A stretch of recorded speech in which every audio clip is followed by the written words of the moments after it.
हाँ, तो जो आपकी बुक है उस बुक में जो आपका पहला पार्ट है वो बोर्ड के हिसाब से 4 से 5 नंबर के उसमें क्वेश्चन आ सकते हैं। पहला पार्ट है जो पहले पार्ट का जो पहला पेज है, पहले पेज की जो पहली लाइन है उसमें आपका क्वेश्चन डायरेक्ट बन रखा है, व्हाट इज द सोलम। सोलम क्या है? तो सोलम आपको याद रखना है, सोलम एक ग्रीक भाषा का शब्द है जिसका शाब्दिक अर्थ क्या होता है? मर्दा। और सॉरी, सोलम कौन सी भाषा का शब्द है? लेटिन भाषा का शब्द है। कैसे याद रखोगे? सोलम के बीच वाला अक्षर क्या आ रहा है? ले से लेटिन, और इसका शाब्दिक अर्थ क्या होता है? फ्लोर अथवा फर्श। अब आपको याद रखना है, आपकी ट्रिक क्या हो जाएगी? ट्रिक आपकी ये बोलती है कि सलोचना किसकी परछाई है? सलोचना मेरी परछाई है।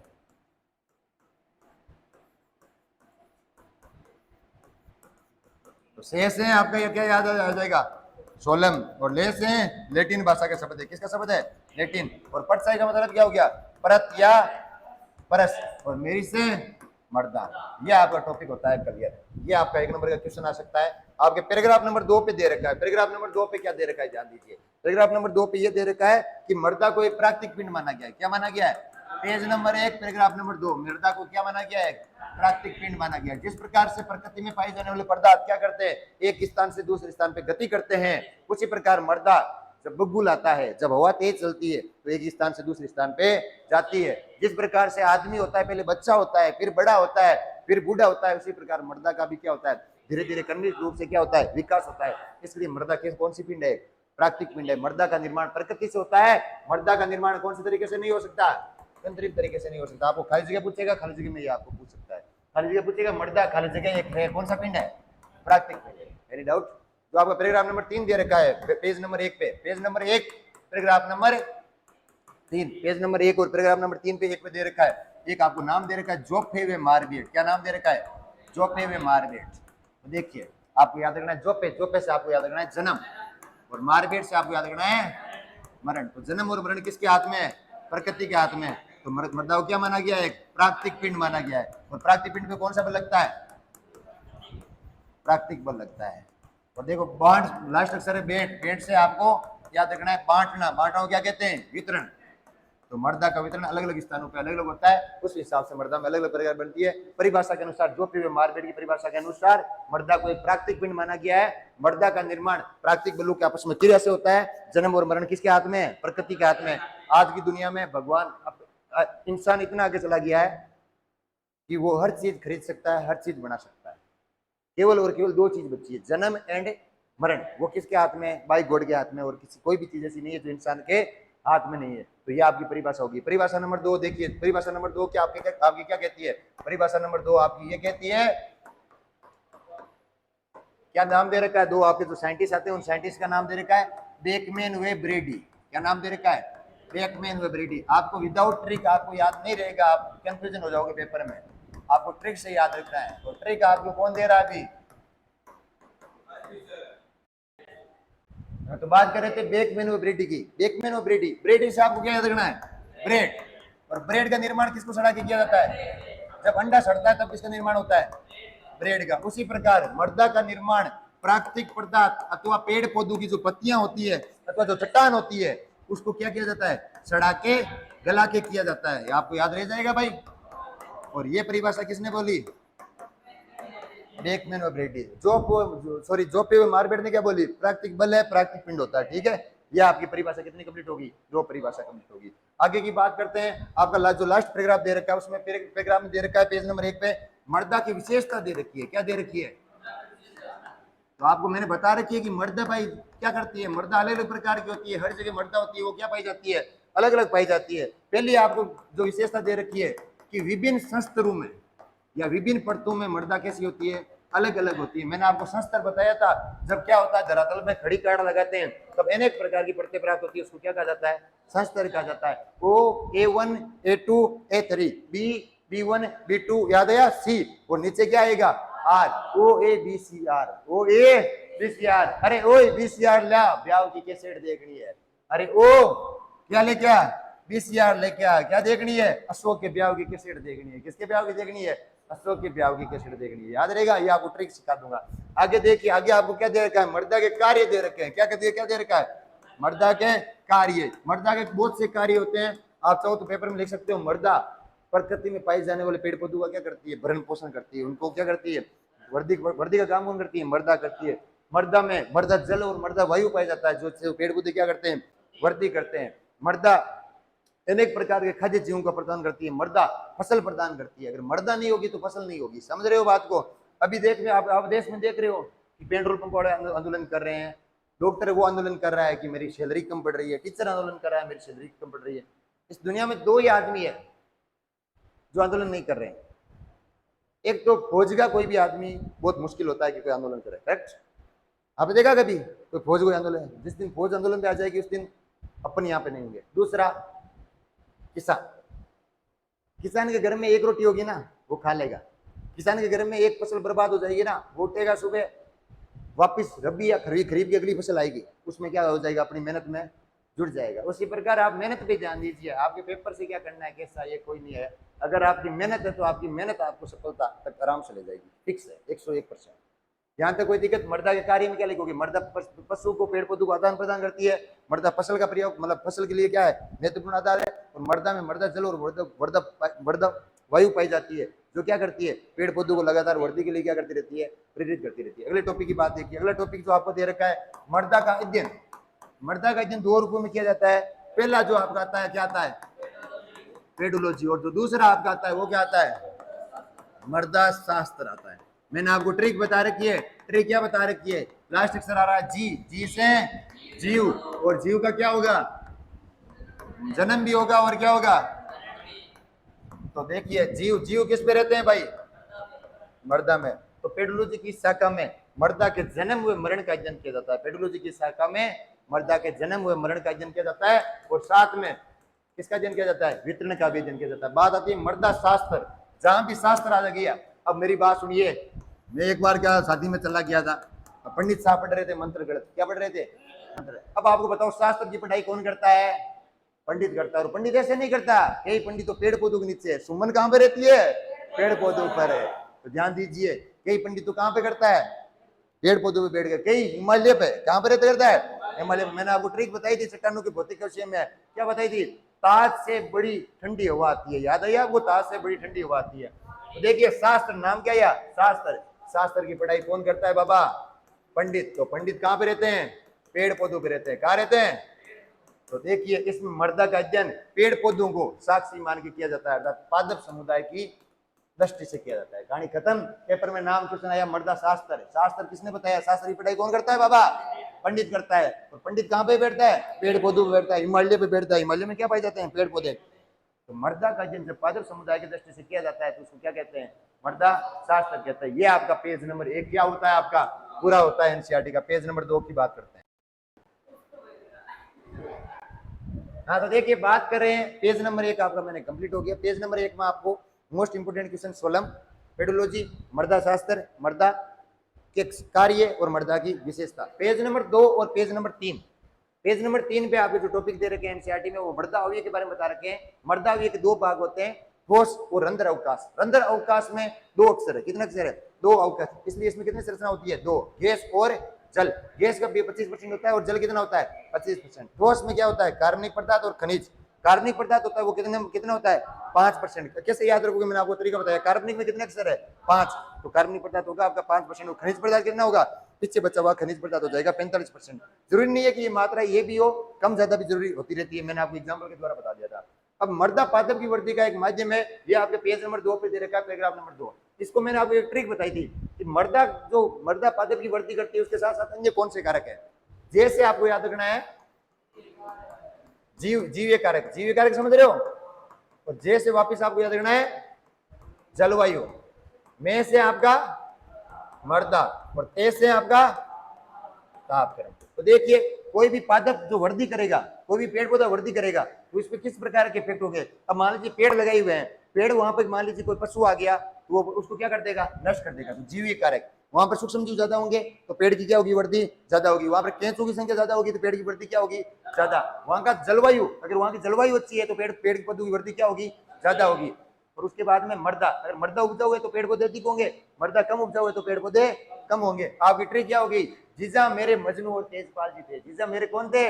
मजनू और तेजपाल जी। जी से जीवीय कारक, जे से जलवायु, में से मर्दा और ते से तापक्रम। आपका कहानी होता है यहाँ खत्म।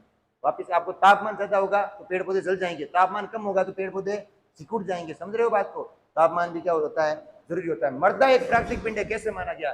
जिस प्रकार से प्राकृतिक जीव सजीव होते हैं वो क्या करते हैं, धीरे धीरे उनमें क्या होता है, विकास होता है। धीरे धीरे विकास कैसे होता है? पहले आदमी क्या होता है भाई, बच्चा होता है। क्या होता है? बच्चा। फिर आपका आदमी क्या बनता है, बड़ा, और फिर वापस क्या होता है, बूढ़ा। इसलिए मृदा पहले क्या होती है, कम उपजाऊ होती है, फिर वापस क्या होती है, उपजाऊ, और लास्ट में क्या हो जाती है, अनुपजाऊ। मैंने आपको बताई थी 2 प्रकार की मृदा पाई जाती है।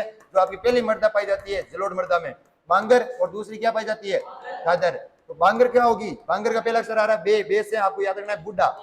जो पुरानी मृदा है, जो पुरानी मृदा है, पुरानी जलोढ़ मृदा, वो क्या कहलाती है, बांगर। और जो नवीन जलोढ़ मृदा है, खाना हमेशा क्या खाना चाहिए, नया नया खाना खाना चाहिए। तो नई जलोढ़ मृदा क्या कहलाएगी, खादर कहलाएगी। क्या कहलाएगी, नई जलोढ़ मृदा आपकी क्या कहलाएगी, खादर कहलाएगी। यहाँ तक आपको कोई दिक्कत?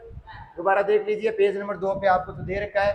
पेज नंबर 2 की मैंने आपको समरी बता दी है। समरी में आपको याद रखना है कि आपकी मृदा एक प्राकृतिक पिंड है। कैसे है? जिस प्रकार सजीव का विकास होता है लगातार धीरे धीरे, उसी प्रकार क्या होता है, मृदा का विकास भी धीरे धीरे होता है। जिस प्रकार सजीव क्या करते हैं, गति करते हैं, सजीव गति करते हैं, उस प्रकार मृदा भी क्या होती है, मृदा भी गतिशील होती है। मृदा भी एक स्थान से दूसरे स्थान पे क्या करती है, गति करती है। पहले उपजाऊ होती है, वापस और अधिक उपजाऊ होती है, और उसके बाद में अनुपजाऊ हो जाती है। उसके बाद में आपको याद रखना है पेड़ पौधा होता है पादप की वृद्धि। पादप की वृद्धि के लिए 2 प्रकार के कारक निर्भर करते हैं, अनेक प्रकार के कारक निर्भर करते हैं, सॉरी 4 प्रकार के। पहला आपको याद रखना है क्या, जलवायु। दूसरा आपको क्या याद रखना है, जीवीय कारक। और तीसरा आपको क्या याद रखना है, तीसरा आपका क्या हो गया, तापमान। और लास्ट क्या हो गया आपका, मृदा। तो अगर मृदा उपजाऊ होगी तो पादप ज्यादा होगा, तापमान कब ज्यादा होगा तो भी पादप पे डिपेंड करेगा।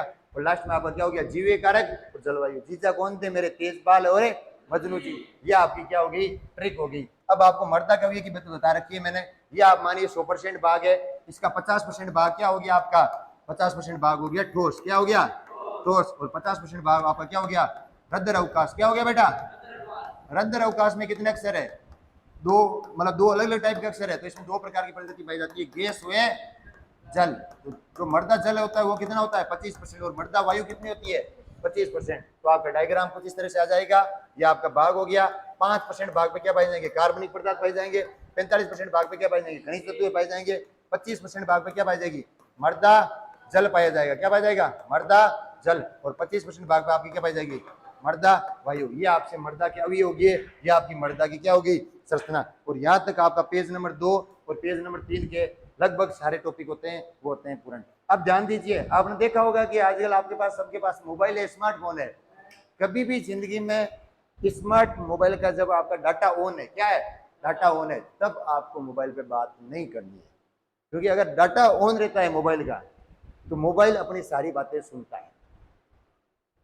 एग्जाम्पल बताऊं, 2 लड़कियां आपस में बात कर रही है, हाय मेरी साड़ी अच्छी है, वो साड़ी अच्छी है। कुछ दिनों बाद में मोबाइल पे मैसेज आएगा कि ये साड़ी आपके इतने रुपये की, आप खरीद लो। इसका मतलब क्या हुआ, मोबाइल ने बात सुनी नहीं सुनी। आप कोई चीज सर्च करते हो नहीं करते हो, उसी का मैसेज आपके मोबाइल पे टेक्स्ट मैसेज पे आता है, आता नहीं आता है। आप लोन का ऊपर सर्च करते हो, लोन का ऊपर आता है नहीं आता है। अगर 2 लड़के आपस में बात कर रहे हैं कि एडिडास और नाइकी के जूते अच्छे हैं, 101% हो सकता है कुछ दिनों बाद में आपकी सीधा एडिडास के कंपनी से कॉल आ जाए। अगर बड़े आदमी हो, आपके अकाउंट में ज्यादा पैसे हैं तो। अगर आप छोटे आदमी हो तो आपको क्या आएगा, मैसेज आएगा कि एडिडास पे क्या चल रहा है ऑफर। अब आप मुझे ये बताइए, उसको कैसे पता लगा कि आप एडिडास को पसंद करते हो। कहानी समझ में आई आपको? तो so always your turn off your data when you are talking with anyone. Okay, तो देखिए बात आती है पष्ट मृदा और अवमृदा की बात आती है। पेज नंबर 4 पे है आपका, कहाँ पे, पेज नंबर 4 पे। आपके पेपर में क्वेश्चन पूछेगा पष्ट मृदा और अवयव मृदा के बारे में बताइए। पष्ट का पहला अक्षर क्या आ रहा है, पे। तो पे से 15, ये धरती से कितनी कितनी ऊंचाई पे पाई जाएगी, 15 सेंटीमीटर। 15 सेंटीमीटर के बाद क्या होगी बेटा, अवयव मृदा होगी। पष्ट मृदा में क्या पाई जाती है, पेड़ पौधों की पत्तियां। तो इसमें सूक्ष्म जीव क्या पाए जाएंगे, ज्यादा पाए जाएंगे। और उसके बाद में ये मृदा क्या होती है, उपजाऊ होती है। और इस मृदा का रंग, भाई साहब आपने देखा है कि 2 लड़के होते हैं, एक तो जो एकदम उपजाऊ होता है, खूब खाता है, तो उसका रंग कैसा होता है, गहरा होता है। एक कोई मान जी बेचारा थका हुआ होता है, उसका रंग कैसा होता है, एकदम गहुआ कलर का होता है। कैसा होता है, गहुआ कलर का पीला, ठीक है। तो इसका रंग क्या हो गया, गहरा भूरा। और इसमें सूक्ष्म जीव की मात्रा क्या पाई जाएगी भाई, ज्यादा। और इसको इसमें सूक्ष्म जीव ज्यादा है तो इसमें मैन कण कैसे पाए जाएंगे, कम पाए जाएंगे। और इसमें फसल के लिए ये क्या होती है, उत्तरदायी होती है। और ये पूर्ण रूप से क्या होती है, अपसी होती है। अपसी मतलब पूर्ण रूप से टूटी हुई होती है। इसमें क्या लिखोगे, ये 15 सेंटीमीटर से नीचे वाला भाग होता है। इसमें महीन कण क्या पाए जाते हैं ज्यादा, और सूक्ष्म जीव क्या पाए जाते हैं कम पाए जाते हैं। इसका रंग हल्का पूरा होता है और ये कम उपजाऊ होती है। और उसके बाद में इसमें सूक्ष्म जीव क्या होता है कम होते हैं, महीन कण ज्यादा होते हैं। इसका फसल के लिए क्या नहीं होता है, कोई योगदान नहीं होता है। इसमें कार्बनिक पदार्थ बहुत कम मात्रा में पाए जाते हैं और इसमें कार्बनिक पदार्थ क्या पाए जाते हैं ज्यादा मात्रा में पाए जाते हैं। यह आपका पेपर का क्वेश्चन हो गया। देखिए बात करते हैं मृदा परिस्थितिका की। आपको याद रखना परिस्थितिका पहला अक्षर क्या आ रहा है, पे से आपने पतंग, आप बचपन में क्या उड़ाते थे, पतंग उड़ाते थे। क्या उड़ाते थे, पतंग। ये आपका धरातल है, यहाँ पे आप हो, कौन हो, ये आप हो, ठीक है। आप क्या उड़ा रहे हो भाई साहब, पतंग उड़ा रहे हो। तो पतंग कैसे उड़ाते थे आप, लंबवत उड़ाते थे। कैसे उड़ाते थे, लंबवत। तो ये आपका धरातल हो गया। और धरातल के अपन लंबवत भाग में क्या करते हैं, कार्ड लगाते हैं। क्या लगाते हैं, कार्ड लगाते हैं। तो हमें अनेक प्रकार की संस्तर तो परतें प्राप्त होती है। इस जो ये अनेक प्रकार की परतें प्राप्त होती है, इन सभी भागों को क्या कहा जाता है, संस्तर कहा जाता है। और सभी संस्तर मिलके जिस प्रक्रिया का निर्माण करते हैं उसे क्या कहा जाता है, मृदा परिस्थिति का कहा जाता है। जिस प्रकार से ये आपका धरातल है, ये यहाँ से लगा के यहाँ तक धरातल है, इसमें जब लंबवत कार्ड लगाए जाते हैं या ऊर्ध्वाधर कार्ड लगाए जाते हैं, तो ऊपर वाला भाग होता है उसको ओ बोलते हैं, इसके नीचे वाले भाग को क्या बोलते हैं, ए। एक के 3 भाग होते हैं, A1, A2 और A3। उसके बाद में बी के भी 2 भाग होते हैं, B1, B2। उसके बाद में सी आता है और उसके बाद में आपका आता है आर। आर से आपको याद रखना है रेड रोप। यह आपका मृदा परिस्थितिका का डायग्राम हो गया। इसकी आपकी ट्रिक क्या होगी बेटा, ट्रिक होगी कि आपके घर में पहले क्या होती थी, शादी होती थी। तो आप शादी होती है तो आप क्या उसमें कैसेट किस में देखते हो, VCR में देखते हो। किस में देखते हो, VCR में। तो आप क्या बोलते हो, ओ अशोक, क्या बोलते हो, ओ अशोक क्या लेके आ तुम, VCR लेके आ। क्या लेके आ, VCR। तो ओ से ओ, ए से अशोक। अशोक में कितने अक्षर है, 3। तो इसके कितने भाग होंगे, A1, A2, A3। बी कितने नंबर पे आता है, 2 पे। तो बी के कितने भाग होंगे, B1, B2 और C और R। तो आपके जो डायग्राम हो जाएगा वो क्या हो जाएगा, सबसे ऊपर वाला भाग होगा ओ। ओ के भी 2 भाग होते हैं, O1 एंड O2। उसके बाद में A1, A2 और A3। और उसके बाद में B1 और उसके बाद में B2 और उसके बाद में C और उसके बाद में R। कुछ किताबों में C के भी 2 भाग दे रखे हैं। ओ का भाग होता है उसके ऊपर वाले भाग को O1 बोलते हैं, नीचे वाले भाग को O2 बोलते हैं। O1 में पूर्ण रूप से विघटित पदार्थ नहीं पाए जाते हैं, पेड़ पौधों की पत्तियां पाई जाती है। और O2 में पूर्ण रूप से विघटित पदार्थ पाए जाते हैं। एक के 3 भाग होते हैं। तीसरा तो आपको याद रखना परिवर्तन। तीसरे भाग में क्या होता है, परिवर्तन। A3 और B1 को सम्मिलित रूप से क्या कहा जाता है, परिवर्तनशील संस्तर कहा जाता है। क्या कहा जाता है, परिवर्तनशील संस्तर कहा जाता है। तो आपके पेपर में जब क्वेश्चन आएगा तो आपको लिखना है मृदा की ऊर्ध्वाधर या खड़ा कार्ड लगाने पर ऊपरी धरातल से मूल पदार्थ तक जो परतें प्राप्त होती है उन परतों को क्या कहते हैं, संस्तर कहते हैं। और ये संस्तर जिससे मिलकर अनेक प्रकार की परतों का निर्माण करती है, ये सम्मिलित रूप से क्या कहलाता है, मृदा परिस्थितिका कहलाता है। मृदा परिस्थितिका का डायग्राम हो गया OABCR। ओ अशोक, BCR लेके अशोक में 3 अक्षर है, ए के 3 भाग होंगे, ओ के 2 भाग होते हैं, बी के 2 भाग होते हैं और लास्ट में आपका होता है रेड रोक। रेड रोक सबसे कठोर पदार्थ होता है। यह आपका मृदा परिस्थितिका का डायग्राम हो गया। मैंने आपको बताया मृदा का निर्माण अथवा चट्टान का निर्माण। आपको ट्रिक क्या याद रखनी है, लाचार में ला से, चे से, रे से, रेगमा अथवा रिगोलिक, याद रहेगा नहीं रहेगा, और मैं से मृदा। तो अब बात आती है चट्टान की। चट्टान का निर्माण लावा से होता है। किससे होता है, चट्टान का निर्माण लावा से होता है। चट्टानें उत्पत्ति के आधार पर चट्टानें कितने प्रकार की होती है, चट्टानें होती है 3 प्रकार की।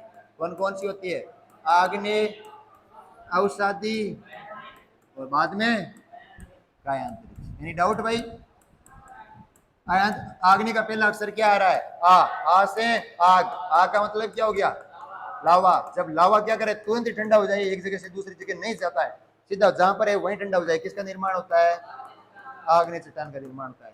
जब लावा क्या करता है, आग्नेय चट्टान का लावा एक स्थान से जाके दूसरे स्थान की तलहटी पे जमा होता है, तब क्या कहलाती है, अवसादी चट्टान कहलाती है। अब बात आती है कायांतरित। काया से अपन बोलते हैं काया या रूप। हमारी रूप और काया सब चेंज होगी।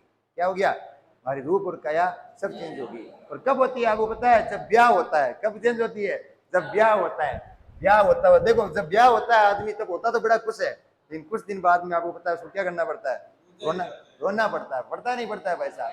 तो आपको याद रखना है कि सर ने क्या बताया, रूप और काया कब चेंज होती है, जब ब्याह होता है। तो ब्याह होने के बाद में आपको पता है वो क्या करता है, होता है। आपकी ट्रिक हो गई, आपको याद रखना है। बेस है आपका भौतिक परिवर्तन, बेस है भौतिक परिवर्तन, और रास है रासायनिक परिवर्तन। कितने परिवर्तन है, 2। तो आग्नेय में कौन सा परिवर्तन होगा, भौतिक। अवसादी में क्या होगा, रासायनिक। हो सकता है इन दोनों में क्रॉस भी हो जाए, तो आग्नेय तत्व औषधि चट्टान में भौतिक अथवा रासायनिक परिवर्तन होने से जिस चट्टान का निर्माण होता है उसे क्या कहते हैं? कैंद्रित चट्टान कहते हैं। कैंद्रित चट्टान आग्नेय या औषधि का क्या होती है? भाग होती है। अब बात करते हैं आग्नेय चट्टान की बात करते हैं, आग्नेय चट्टान के प्रकार की बात करते हैं। उत्पत्ति के आधार पर आग्नेय चट्टान कितने प्रकार की होती है भाई? 2 प्रकार की होती है। मैंने आपको ट्रिक क्या बता रखी है मुन्ना? आंतरिक आग्नेय और बाह्य आग्नेय। Very good. आंतरिक का मतलब क्या होगा? इसमें चट्टान के अंदर क्या होगा? लावा ठंडा होगा, और इसमें चट्टान के क्या होगा? बाहर लावा ठंडा होता है। आपको ट्रिक मैंने आपको सुना रखी है। कौन सी कहानी सुना रखी है? पहले के लोग थे, आपको पता है दादा दादी क्या करते थे? पता होगा आपको। तो आपको याद रखना है आंतरिक आग्नेय। क्या याद रखना है? आंतरिक आग्नेय के उदाहरण। जब पेपर में आंतरिक आग्नेय के उदाहरण पूछे तब आपको कहानी याद रखनी है। आप जब घर के क्या होते हो? अंदर होते हो, तब आप क्या बनते हो? डाकू बनते हो। डाकू बनते हो तो क्या कर लेते हो? आप क्वार्टर लेते हो। क्या लेते हो? क्वार्टर लेते हो। और क्वार्टर किसके साथ लेते हो? पानी। पानी मतलब पानी कहां से आता है भाई? सी से। सी मतलब है समुद्र। सी मतलब है समुद्र। अब आपके एग्जाम्पल हो जाएंगे। घर से आपका ग्रेफाइट। घर से क्या हो जाएगा लड़की? ग्रेफाइट। और ए से आपका क्वार्टर से क्या हो जाएगा? क्वार्टर्स। और डाकू से डायोनाइट। और आपका लास्ट क्या हो जाएगा? सी से सिएनाइट। ये आपके किसके उदाहरण हुए भाई? आंतरिक आग्नेय चट्टान के उदाहरण होगी। Any doubt? आगे बात करते हैं बाह्य आग्नेय। किसकी बात करते हैं? बाह्य आग्नेय। बाह्य आग्नेय चट्टान। घर के जब बाहर जाते हो आप क्या करते हो? अरे भाई एकदम साढ़े सीधे बन जाते हो कि शरीफ थे हो। और क्या होते हो? शेड होते हो। क्या होते हो? शेड होते हो। घर से परदेसी दौर है ना, परदेसी घी भरा ना। तो घर के बाहर बाहर जाते ही आप क्या होते हो? शेड हो जाते हो। क्या हो जाते हो? शेड। तो बाहर से आपको लेना है बेसाल्ट, और शेड से आपको क्या लेना है? पेपर में क्वेश्चन आएगा बेसाल्ट और शेड स्टोन की चट्टान का उदाहरण है? बाह्य आग्नेय चट्टान का उदाहरण है। Any doubt? आगे बात करते हैं। आगे किसकी बात करते हैं? देखिए ध्यान दीजिए। आगे आपका टॉपिक आता है रासायनिक संगठन के आधार पर आग्नेय चट्टान के प्रकार। किसके आधार पर? रासायनिक संगठन के आधार पर। रासायनिक संगठन के आधार पर आग्नेय चट्टान कितने प्रकार की होती है? 3 प्रकार की होती है। कितने प्रकार की होती है? 3। पहला कौन सा आता है मुन्ना? दूसरा कौन सा आता है? माध्यमिक। और तीसरा क्या आता है? बाष्पीय चट्टान का दूसरा नाम क्या होता है भाई? क्षारीय। अब देखो मैंने आपको कहानी क्या सुनाई है। आदमी अमर नहीं रहेगा तो आदमी क्या होगा? मरेगा। अम से आपको याद रखना है अमर। अमर नहीं होगा तो क्या होगा? और मरेगा। आजकल आदमी कम मरते हैं, 65 से 85 के बीच में ज्यादा मरते हैं। तो इसमें और मरता है तो उसको किसमें डाल देते हैं? मिट्टी में। मिट्टी मतलब क्या हो गया? सिलिका। इसमें सिलिका की मात्रा कितनी होती है? 65 से 85%। अब देखो आदमी मरेगा तो उसको कहाँ ले जाते हैं? और जब शमशान घाट जाता है उसको याद आता है कि ये मेरा क्या है? घर है। और वो कैसा होता है? घर आते ही शेड होता है। तो आपको याद रखना है ग्रेफाइट और शेडस्टोन किस चट्टान के उदाहरण है? अम्लीय आग्नेय चट्टान के उदाहरण है। अब बात करते हैं माध्यमिक आग्नेय चट्टान। माध्यम से मतलब है मध्यम। आपको पता है सतयुग में आदमी कितने साल जीता था? 100। तो 100 का मध्यम भाग कितना आ गया? 50 से 55%। इसमें किसकी मात्रा पाई जाती है? सिलिका की मात्रा पाई जाती है। अब मैंने आपको मध्यम के बारे में आपको एक कहानी बताई थी। आप मध्यम उम्र में क्या बनते रहते हो? आपकी एडियां होती है वो क्या नहीं करती है? काम नहीं करती है। आपकी ट्रिक हो गई एडी। एडी और सर आपका क्या नहीं करता है? काम नहीं करता है। तो आपको ए से आपको याद रखना है एंटीसाइट, डी से आपको याद रखना है डायोराइट, और सर से आपको याद रखना है सिएनाइट। देखो एंटीसाइट, डी से आपका डायोनाइट, और सी से सिएनाइट। सिर काम नहीं करता, सिर से सिएनाइट। एनी डाउट भाई? अब आगे बात करते हैं बाष्पीय आग्नेय चट्टान का दूसरा नाम क्या हो गया? क्षारीय आग्नेय चट्टान। इसमें सिलिका की मात्रा क्या होती है? 40 से 45% के आसपास होती है। इससे अधिक नहीं हो सकती, कम हो सकती है। ठीक है। अब आपको पता है जब आदमी मरता है तो देखिए आपको मैंने आपको क्या ट्रिक बता रखी है कि जब मरता है तो उसकी क्या बनती है? भस्म बनती है। क्या बनती है? भस्म बनती है। तो देखिए जब आदमी मरता है उसको घर से कहाँ ले जाते हैं? बाहर ले जाते हैं। क्या ले जाते हैं? बाहर। और उसको जला दिया जाता है। जलाने के लिए किसका प्रयोग किया जाता है? चूना पत्थर का प्रयोग किया जाता है। आपको पता है चूना पत्थर बहुत ज्वलनशील चीज है, तो बाहर से आपको क्या देखना है, बेसाल्ट, चूना पत्थर से चूना पत्थर, अर्थात वास्मिक आग्नेय चट्टान में वो चट्टान आएगी जो सारी है। चूना पत्थर क्या है, सारी है। बेसाल्ट क्या है, सारी है। दोनों के बीच का साउंड क्या आ रहा है, से सारी है। ये आपका चट्टान आग्नेय चट्टान के प्रकार होते हैं कंप्लीट। अब बात करेंगे हमें औषधि चट्टान के बारे में। बात आती है आपके पेज नंबर 9 पे 8 पे बात आती है औषधि चट्टान। औषधि चट्टान को क्या कहा जाता है भाई, परतदार चट्टान, क्योंकि औषधि चट्टान का निर्माण आग्नेय चट्टान एक स्थान से दूसरे स्थान पर जाके तलहटी में जमा होती है, तब किसका निर्माण होता है, आपका औषधि चट्टान का निर्माण होता है। औषधि चट्टान क्या होती है, परतों के रूप में पाई जाती है, इसलिए आग्नेय चट्टान से कम कठोरदार होती है, लेकिन कायांतरित अथवा रूपांतरित कठोर चट्टान से क्या होती है, ज्यादा कठोर होती है। औषधि चट्टान होती है, ये परतों के रूप में पाई जाती है, और इसमें पौधे, पेड़ पौधों के क्या पाए जाते हैं, मूल अवशेष पाए जाते हैं। पेड़ पौधे अथवा सूक्ष्म जीव के क्या पाए जाते हैं, मूल अवशेष पाए जाते हैं। औषधि चट्टान के प्रकार बताइए, औषधि चट्टान को उदाहरण दीजिए। मुख्य रूप से दो प्रकार की औषधि चट्टान होती है आपकी, एक तो चूना पत्थर और एक आपकी क्या होती है, बालू पत्थर। इन दोनों का निर्माण परतों के रूप में जमने से होता है। तो चूना पत्थर और बालू पत्थर को औषधि चट्टान कहा जाता है। क्या कहा जाता है, औषधि चट्टान कहा जाता है। चूना पत्थर में मुख्य रूप से औषधि चट्टान होती है। चूना पत्थर को इंग्लिश में क्या कहते हैं, आपका लाइमस्टोन।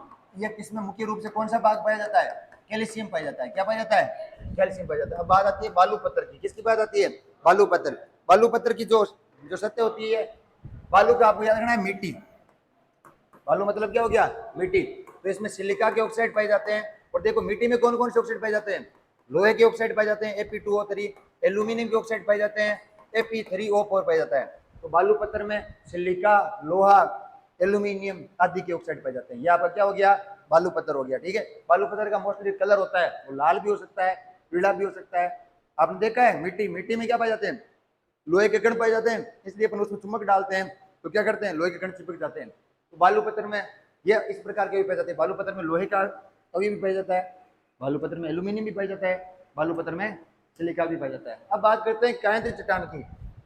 जब आग्नेय चट्टान या औषधि चट्टान में कौन से परिवर्तन होते हैं, ब्याह याद है आपको, भौतिक और रासायनिक परिवर्तन होते हैं, तब कायांतरित चट्टान का निर्माण होता है। कायांतरित चट्टान मुख्य रूप से दो प्रकार की होती है, एक तो आपको याद रखना है शिष्ट, और एक आपको याद रखना है संगमरमर। संगमरमर क्या हो गया, आपका एक प्रकार का एसिस्ट हो गया। मैंने आपको बताया शिष्ट में कैसी परतें पाई जाएगी, समान परतें पाई जाएगी। शिष्ट में कैसी परतें पाई जाएगी, समान। और एसिस्ट में आपकी कैसी परतें पाई जाएगी, अलग अलग प्रकार की। शिष्ट का पहला अक्षर क्या है, से समान। एसिस्ट का पहला अक्षर क्या है, ए से ए समान। आपके पेपर में आपको पूछेगा कि कायांतरित चट्टान के दो भाग कौन कौन से होंगे, शिष्ट और एसिस्ट।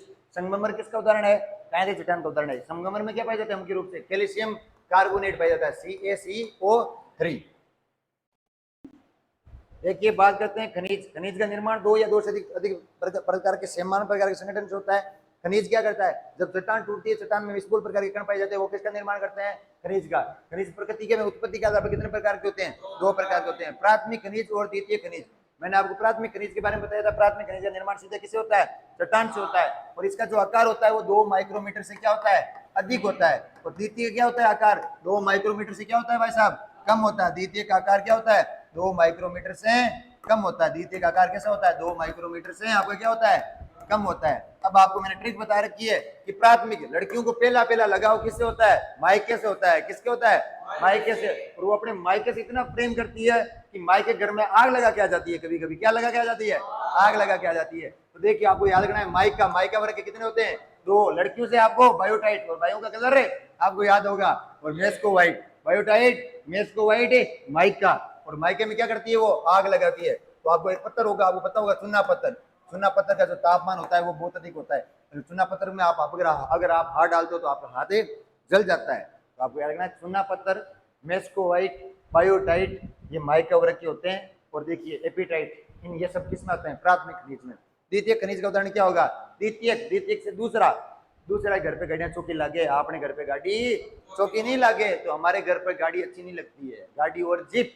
तो हमारे से हेमेटाइट, हमारे से आपको याद रखना है हेमेटाइट लोहे का एक एसिड होता है, ठीक है। Fe2O3 और Fe3O4, हेमेटाइट और मैग्नेटाइट, ठीक है।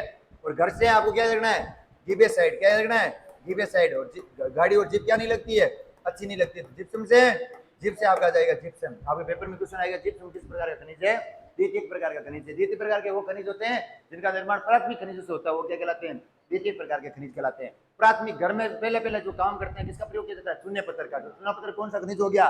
प्राथमिक खनिज हो गया। देखिए एक आपका तत्व आता है माइका और वाइका। लड़कियों को किससे प्रेम होता है? माइके से प्रेम होता है। और माइके दिन में वो कितनी बार जाना जाती है? 4 बार। तो माइका वर्ग में 4 प्रकार के भाग होते हैं, मेस्कोवाइट, बायोटाइट, एपेटाइट और होनोवर्ल्ड। आपको याद रखना है मेस्कोवाइट। मेस्कोवाइट का लास्ट अक्षर क्या है? व्हाइट। व्हाइट यानी क्या होता है? सफेद। तो इसका रंग कैसा होता है? सफेद होता है। और इसमें आपके यार वो पेट्रोशियम और एल्यूमिनियम, एल्यूमिनियम कलर कैसा होता है? सफेद। जैसी धातु जो सफेद कलर की होती है वो क्या कहलाती है? मेस्कोवाइट। बात आती है बायोटाइट। वायु का आपको मैंने बता रखा है। वायु का संबंध किससे आपको पता होगा? वायु का मोस्टली राजस्थान में जो बाइयां पाई जाती है, जो भये पाए जाते हैं, वो कौन से कलर के पाए जाते हैं? ऐसे हो गए काले कलर के। तो इसका कलर होगा काला। और आपको याद रखना है पोटेशियम और मैग्नीशियम। मैग्नीशियम मतलब अपना कलर भी कैसा होता है? लगभग काला ही होता है। तो मैं से मतलब मेरा कलर भी कैसा होता है? काला। पोटेशियम और मैग्नीशियम। अगला कौन सा आता है? एपेटाइट। एपेटाइट के कौन से नंबर पे आता है? एबीसीडी में ए पहले नंबर पे आता है। तो जब घर का काम करते हैं तो पहले पहले क्या चाहिए? चूना पत्थर। चूना पत्थर का निर्माण किससे होता है? कैल्शियम से। तो कैल्शियम फास्फेट का ये क्या होता है? एपेटाइट वर्ग होता है। और आपको पता है पृथ्वी का सबसे ऊपर वाला भाग, पहला भाग है प्राथमिक भाग, कौन सा है? मृदा। तो इसमें मृदा के फास्फेट पाया जाता है। ये आपकी क्या होगी? ट्रिक होगी। आगे बात करते हैं। लास्ट आप जाता है हॉर्न ब्लेड। हॉर्न ब्लेड ऐसी धातु होती है जो प्रकृति में अधिकतर मात्रा में पाई जाती है। प्रकृति में अधिकतर मात्रा में क्या पाया जाता है? एल्यूमिनियम पाया जाता है, लोहा पाया जाता है, कैल्शियम पाया जाता है और मैग्नीशियम पाया जाता है। तो इन सब के सिलिकेट क्या कहलाते हैं? हॉर्न ब्लेड कहलाता है। हॉर्न ब्लेड मतलब जो धातु मुख्य रूप से पाई जाती है, एल्यूमिनियम हो गया, कैल्शियम हो गया, मैग्नीशियम हो गया,